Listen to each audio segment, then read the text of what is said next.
سبحانك لا علم لنا إلا ما علمتنا إنك أنت العليم الحكيم لا حول ولا قوة إلا بالله العلي العظيم رب اشرح لي صدري ويسر لي أمري واحلل عقدة من لساني يفقهوا قولي أما بعد. Yang kita muliakan Shahibul Bait, Shahibul Musibah, keluarga besar Ibunda Hajjah Siti Aminah binti Alawijaya, ada betulnya maaf ya, Ibunda Hajjah Marfu'ah binti Haji Marzuki Alam, ada guru kita Ustaz Firman Syah, guru kita Ustaz Shofi, dan seluruh keluarga besar yang kita muliakan, para alim ulama, para kiai, guru kita Kiai Ali Anwar, guru kita Kiai Yusuf Abdul Karim, guru kita Ustaz Dede Ismail, dan seluruh yang lainnya yang tidak dapat kami sebutkan oleh persatu-persatu, namun tidak mengurangi rasa asing kita kepada beliau semuanya. Bapak dan Ibu jamaah takziah yang insya Allah dimuliakan oleh Allah Subhanahu wa Ta'ala. Ada tahu goreng, tahu bulat digoreng dadakan. Bukan ratu. Ini saya diminta bicara dadakan ini. Jadi mohon maaf kalau ada hal-hal yang kurang berkenan. Sebelumnya mari kita baca suratul Fatihah untuk almarhumin dan almarhumah, khususnya Ibu Hajjah Marfu'ah binti Haji Marzuki Alam. Mudah-mudahan Allah Subhanahu wa Ta'ala mengampuni segala dosa-dosanya, menerima segala amal ibadahnya. Mudah-mudahan berkat yang menjadi sisi Allah Subhanahu wa Ta'ala, dan semoga keluarga yang ditinggalkan diberikan kekuatan zahirah wa batinan, diberikan kekuatan untuk bisa melanjutkan perjuangannya. Mudah-mudahan kita bisa melahirkan generasi-generasi yang saleh dan salihah, ala tahidiyah wa ala kulliyatin salihah wa ila hadratin Nabi Mustafa Rasulullah sallallahu alaihi wasallam. Syukurlah Al-Fatihah. Sekalian yang dimuliakan oleh Allah Subhanahu wa Ta'ala.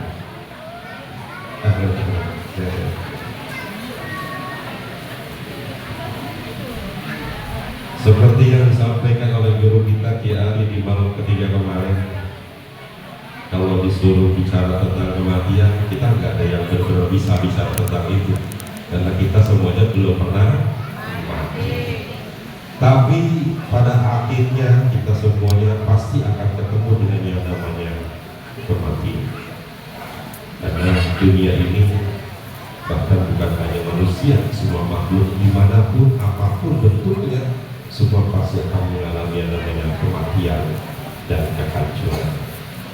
Kata Ibnu Ubadah As-Sa'di dalam sebuah syairnya, "Man lam yamut bis-sayfi mata bi-ghairihi, ta'addadatil asbabu wal mautu wahid."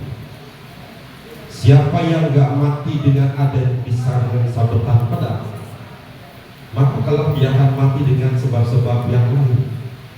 Sebabnya banyak sekali kematian itu, tetapi kematiannya hanya satu, yang sama-sama mati. Ada orang mati karena sakit, ada orang mati karena kecelakaan, ada orang mati karena ketiban semut. Ketiban semut sama semutnya nempel di tronton, ya, mati juga. Ada orang mati dengan berbagai macam kondisi. Jadi kalau kita yang dibilang takut mati, ngapain ditakuti? Itu hanya sudah pasti. Sudah pasti kita biha yang Gimanapun caranya kita mati, yang paling utama adalah bagaimana kita bisa mendapatkan husnul. Amin ya rabbal. Bapak dan Ibu hadirin hadirat sekalian yang dimuliakan oleh Allah Subhanahu wa Ta'ala. Konon katanya mati itu sakit ya Pak. Katanya sakitnya melebihi 700 kali lipat sakit yang biasa kita rasakan di dunia ini. Bayangin sakit gigi itu baru satu biji sakitnya Pak, kali 700 kali sakit gigi, gimana rasanya? Wah, berat banget. Kata yang pernah mati, ya, sakit sakitnya begitu. Kematian itu sakit. Masuk ke alam barzakh, kita nggak tahu kondisi kita bagaimana alam barzakh itu. Ya. Bahkan kemudian selanjutnya perjalanan hidup kita setelah kematian itu masih tidak ada bayangan kita sama sekali.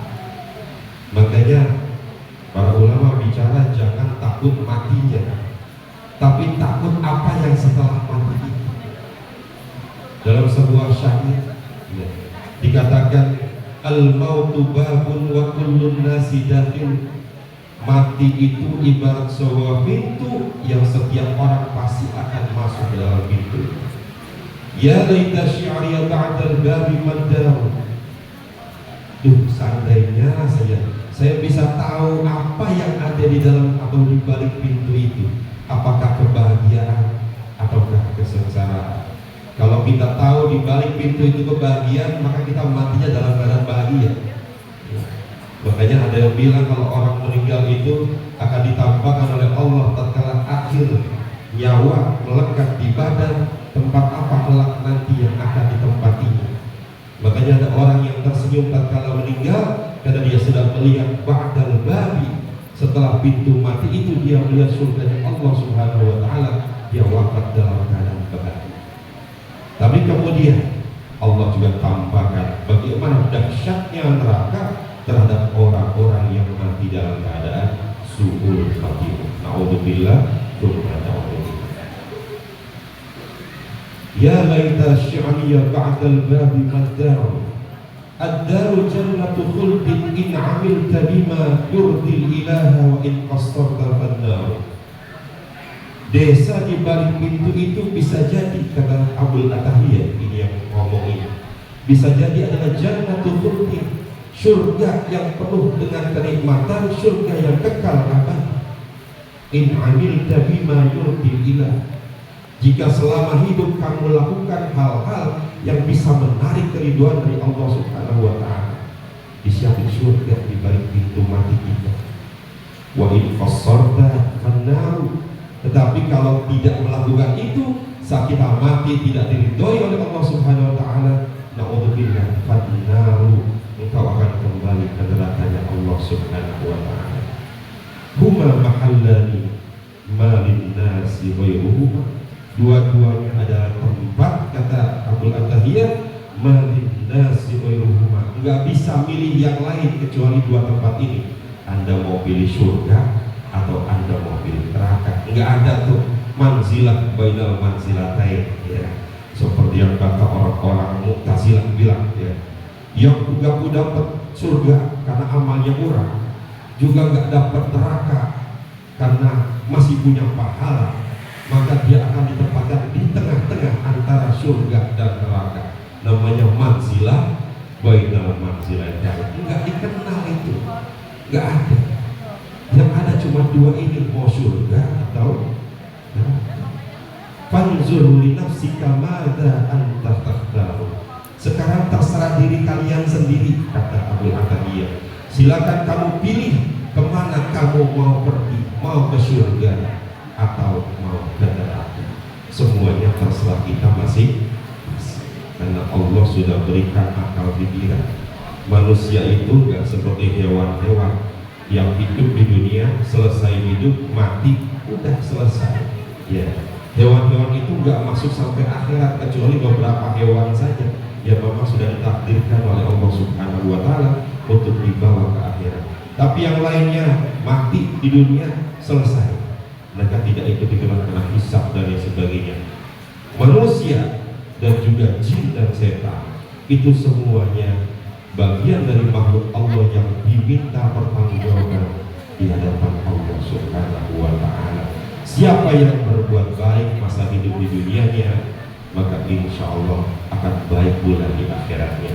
Siapa yang di dunianya sering ngeselin orang, bikin orang lain benci, bikin orang lain sakit hati, menyakiti banyak orang di dunianya, atau mungkin melakukan tindakan-tindakan keji yang tidak sesuai dengan apa yang disyariatkan oleh Allah Subhanahu wa taala, na'udzubillah summa na'udzubillah, potensi masuk nerakanya besar. Tetapi untungnya Bapak dan Ibu sekalian, Allah itu Maha Rahman dan Maha Rahim. Allah itu sayang banget sama hambanya. Bahkan sebuah hadis dari baginda Nabi mengatakan bahwa Allah akan selalu menerima taubat hambanya malam yubaghir, sebelum nyawanya sampai kepada tenggorokan. Jadi makanya kalau misalnya ada orang sakratul maut, kita biasanya di sampingnya dampingi ngapain? Ya, ditalkini, diingetin ya, Allah, Allah, Allah, atau la ilaha illallah. Biar ingat sama Allah, lalu hatinya tergerak bertaubat minta ampun kepada Allah Subhanahu wa Ta'ala. Selama pintu taubat masih dibuka, masih diterima sama Allah Subhanahu wa Ta'ala. Jadi itu kesempatan terakhir sebelum akhirnya nyawanya lepas dari badan. Nah, sudah tinggal dia mempertanggungjawabkan di sisi Allah Subhanahu wa Ta'ala. Bapak dan Ibu hadirin hadirat sekalian yang dimuliakan Allah Subhanahu wa Ta'ala, ditinggalkan orang yang kita cintai itu merupakan sebuah kepedihan, kesedihan yang luar biasa. Apabila jika itu adalah orang tua kita, bapak dan ibu kita. Saya tahu rasanya karena saya pun sudah punya bapak, ya. Tahu rasa sakitnya, pedihnya, perihnya seperti apa. Tetapi jika kita sadar bahwa ternyata hidup kita itu selamanya akan sendirian, ya. Kita lahir, bukan lahir dulu ya, di perut ada temannya kayak kita di perut. Waktu dikandung sama ibu kita sendirian, kecuali yang kembar, ya. Rata-rata kita sendirian di perut ibu kita. Lahir kita sendirian, meskipun kemudian ditemui oleh keluarga kita. Lalu kemudian menikah, kita berhadapan dengan penghulu sendirian, nggak bisa diwakilin sama bapaknya, ya. Meskipun punya bapak, nikah diwakili, jadi bapaknya yang punya istri kalau begitu, ya. Makanya kita datang ke penghulu sendirian. Lalu kemudian kita berusaha hidup, meskipun kita punya istri, tetap kita dituntut untuk punya kemandirian hidup kita sehingga bisa mengeluarkan ataupun memberikan kebahagiaan buat keluarga kita. Dan pada akhir hayat kita pun kita akan kembali sendirian, masuk ke liang lahat sendirian, bertanggung jawab di alam barzakh sendirian, menghadap kepada Allah Subhanahu wa Ta'ala, mengikuti proses hisab di sisi Allah Subhanahu wa Ta'ala sendirian, mempertanggungjawabkan perbuatan kita di dunia. Apakah kita akan jatuh ke dalam jurang neraka atau kita masuk ke dalam surga sendirian. Subhanallah, kita itu sebetulnya hidup selalu sendirian. Yang di sekitar kita ini adalah anugerah Allah di tempat-tempat tertentu yang Allah berikan. Tapi kita berdoa mudah-mudahan orang-orang baik yang kita kenal selama hidup kita di dunia ini, khususnya keluarga besar kita, kelak nanti akan kumpul lagi di sisi Allah Subhanahu wa Ta'ala, ketemu lagi semuanya di surganya Allah Subhanahu wa Ta'ala. Dan mudah-mudahan kita semuanya husnul khatimah, diterima segala amal ibadah kita di dunia, kelak kita meninggal dalam keadaan husnul khatimah.